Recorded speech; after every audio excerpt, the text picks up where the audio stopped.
ಹಾಸನದ pen drive video ಸೋರಿಕೆ ಪ್ರಕರಣಕ್ಕೆ ಸಂಬಂಧಿಸಿದಂತೆ ಜೈಲಿನಿಂದ ಬಿಡುಗಡೆಯಾಗಿದ್ದಾರೆ ಚೇತನ್ ಹಾಗೇನೆ ಲಿಖಿತ್ ಗೌಡ. ಆರೋಪಿಗಳಿಗೆ ಇವತ್ತು ಮಧ್ಯಾಹ್ನ ಜಾಮೀನು ಮಂಜೂರಾಗಿತ್ತು. ಇಬ್ಬರನ್ನ ಪ್ರತ್ಯೇಕ ಕಾರ್ನಲ್ಲಿ ಪೋಷಕರು ಕರ್ಕೊಂಡು ಹೋಗಿದ್ದಾರೆ.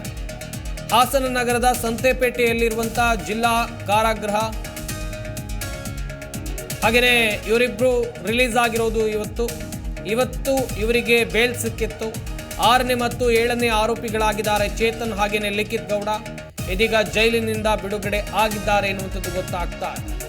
ಚೇತನ್ ಹಾಗೇನೆ ಲಿಖಿತ್ ಗೌಡ ಜಿಲ್ಲಾ ಕಾರಾಗೃಹದ ಬಳಿ ಚೇತನ್ ಹಾಗೇನೆ ಲಿಖಿತ್ ಅವರ ಪೋಷಕರು ಆಗಮಿಸಿದ್ರು. ಸ್ನೇಹಿತರು ಕೂಡ ಬಂದಿದ್ರು. ಇಬ್ಬರನ್ನ ಪ್ರತ್ಯೇಕ ಕಾರುಗಳಲ್ಲಿ ಕರ್ಕೊಂಡು ಹೋಗಿದ್ದಾರೆ. ಹಾಸನದಲ್ಲಿ ಪೆನ್ ಡ್ರೈವ್ ಹಂಚಿಕೆ ಪ್ರಕರಣಕ್ಕೆ ಸಂಬಂಧಿಸಿದಂತೆ ಈ ವಿಡಿಯೋ ಏನಿದೆ, ಅಶ್ಲೀಲ ವಿಡಿಯೋ ವೈರಲ್ ಮಾಡಿದ ಪ್ರಕರಣಕ್ಕೆ ಸಂಬಂಧಿಸಿದಂತೆ ಚೇತನ್ ಹಾಗೇನೆ ಲಿಖಿತ್ ಗೌಡ ಅವರನ್ನು ಅರೆಸ್ಟ್ ಮಾಡಲಾಗಿತ್ತು. ಸದ್ಯ ಅವರು ಇಷ್ಟು ದಿವಸ ನ್ಯಾಯಾಂಗ ಬಂಧನದಲ್ಲಿದ್ದರು. ಅವರಿಗೆ ಬೇಲ್ ಸಿಕ್ಕಿದೆ. ಗಮನಿಸ್ತಾ ಇರ್ಬೋದು, ಇಬ್ಬರನ್ನ ಪೋಷಕರು ಪ್ರತ್ಯೇಕ ಕಾರಿನಲ್ಲಿ ಕರ್ಕೊಂಡೋಗಿದ್ದಾರೆ. ಇವತ್ತು ಮಧ್ಯಾಹ್ನ ಅವರಿಗೆ ಜಾಮೀನು ಮಂಜೂರಾಗಿತ್ತು. ಜಿಲ್ಲಾ ಕಾರಾಗೃಹದ ಬಳಿ ಅವರ ಪೋಷಕರು ಸ್ನೇಹಿತರು ಬಂದು ಚೇತನ್ ಹಾಗೇನೆ ಲಿಖಿತ್ ಗೌಡ ಅವರನ್ನ ಬೇರೆ ಬೇರೆಯಾಗಿ ಕರ್ಕೊಂಡು ಹೋಗಿದ್ದಾರೆ ಎನ್ನುವಂಥ ಮಾಹಿತಿ ಇದೆ. ಹಾಸನದ ಪೆನ್ ಡ್ರೈವ್ ಪ್ರಕರಣಕ್ಕೆ ಸಂಬಂಧಿಸಿದಂಥ ಮಾಹಿತಿ. ಒಂದು ಕಡೆಯಲ್ಲಿ ಪ್ರಜ್ವಲ್ ರೇವಣ್ಣ ಅವರ ಬರುವಿಕೆಗಾಗಿ SIT ಅಧಿಕಾರಿಗಳು ಕಾಯ್ತಾ ಇದ್ದಾರೆ. ಈ ಬಗ್ಗೆ ಇನ್ನಷ್ಟು ಮಾಹಿತಿಯನ್ನು ಕೊಡ್ತಾರೆ ನಮ್ಮ ಹಾಸನ ಜಿಲ್ಲೆಯ ಪ್ರತಿನಿಧಿ ಸಂತೋಷ್. ದೂರವಾಣಿ ಸಂಪರ್ಕದಲ್ಲಿ ಜಾಯ್ನ್ ಆಗ್ತಾ ಇದ್ದಾರೆ.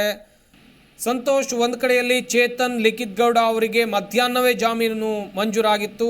ಸದ್ಯ ಆರೋಪಿಗಳ ಬಿಡುಗಡೆ ಆಗಿದೆ ಎನ್ನುವಂಥದ್ದು ಗೊತ್ತಾಗ್ತಾ ಇದೆ. ಮಾಹಿತಿ ಕೊಡ್ತಾ ಹೋಗೋದಾದ್ರೆ ಈ ಪ್ರಕರಣದ ಕುರಿತಂತೆ.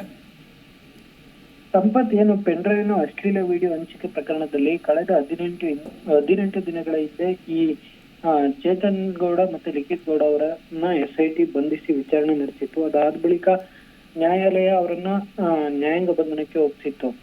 ಇವರು ಪ್ರಮುಖವಾಗಿ ಏನು ಬಿಜೆಪಿಯ ಪ್ರೀತಮ್ ಗೌಡ ಅವರ ಆಪ್ತ ವಲಯದಲ್ಲಿ ಗುರುತಿಸಿಕೊಂಡಿದ್ದಂತೆ ಇವರು ಅಶ್ಲೀಲ ವಿಡಿಯೋ ಹಂಚಿಕೆ ಮಾಡಿರುವಂತಹ ಗಂಭೀರವಾದ ತಪ್ಪವನ್ನು ಎದುರಿಸ್ತಾ ಇದ್ರು.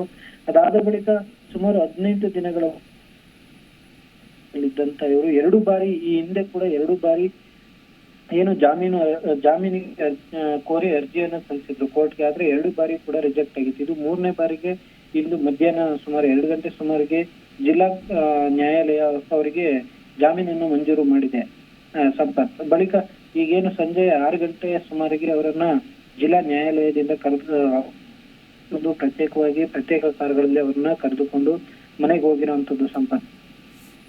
ಥ್ಯಾಂಕ್ ಯು ಸಂತೋಷ್ ತಮ್ಮೆಲ್ಲ ಡೀಟೇಲ್ಸ್ಗಾಗಿ. ಇಬ್ಬರು ಆರೋಪಿಗಳ ಬಿಡುಗಡೆ ಆಗಿದೆ. ಬೇಲ್ ಸಿಕ್ಕಿದೆ ಇಬ್ಬರಿಗೂ, ಚೇತನ್ ಹಾಗೇನೆ ಲಿಖಿತ್ ಗೌಡ. ಪೆನ್ ಡ್ರೈವ್ನಲ್ಲಿರುವಂಥ ವಿಡಿಯೋಗಳು, ಅಶ್ಲೀಲ ವಿಡಿಯೋಗಳನ್ನು ವೈರಲ್ ಮಾಡಿದಂಥ ಪ್ರಕರಣಕ್ಕೆ ಸಂಬಂಧಿಸಿದಂತೆ ಇವರಿಬ್ಬರು ಕೂಡ ಅರೆಸ್ಟ್ ಆಗಿದ್ರು. ಸದ್ಯ ಇವರಿಬ್ಬರ ಬಿಡುಗಡೆ ಆಗಿದೆ. ಪೋಷಕರು ಅವರನ್ನು ಮನೆ ಕರ್ಕೊಂಡು ಹೋಗಿದ್ದಾರೆ ಎನ್ನುವಂಥದ್ದು ಗೊತ್ತಾಗ್ತಾ ಇದೆ. ಇಬ್ಬರನ್ನು ಪ್ರತ್ಯೇಕ ಕಾರ್ನಲ್ಲಿ ಪೋಷಕರು ಕರ್ಕೊಂಡು ಹೋಗಿದ್ದಾರೆ. ಹಾಸನ ನಗರದ ಸಂತೆಪೇಟೆಯಲ್ಲಿ ಜಿಲ್ಲಾ ಕಾರಾಗೃಹ ಇರುವಂಥದ್ದು. 3ನೇ ಅಧಿಕ ಜಿಲ್ಲಾ ಮತ್ತು ಸತ್ರ ನ್ಯಾಯಾಲಯದಲ್ಲಿ ಇಬ್ಬರು ಆರೋಪಿಗಳಿಗೆ ಇವತ್ತು ಬೇಲ್ ಸಿಕ್ಕಿತ್ತು. 6ನೇ ಮತ್ತು 7ನೇ ಆರೋಪಿಗಳು ಚೇತನ್ ಹಾಗೇನೆ ಲಿಖಿತ್ ಗೌಡ. ಜಿ ಕನ್ನಡ ನ್ಯೂಸ್ ಈಗ ನಿಮ್ಮ ಮನೆಯಲ್ಲೇ ನೋಡಿ. ಎಲ್ಲ ಕೇಬಲ್ಗಳಲ್ಲಿ ಈಗ ಲಭ್ಯ.